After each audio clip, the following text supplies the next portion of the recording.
Untuk kompor induksi ini tentu saja kita bicara masalah green energy ya, green energy satu.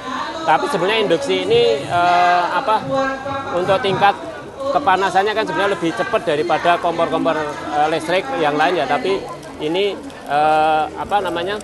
bagaimana kita untuk memanfaatkan energi hijau. Dan ini lebih murah daripada kita menggunakan LPG.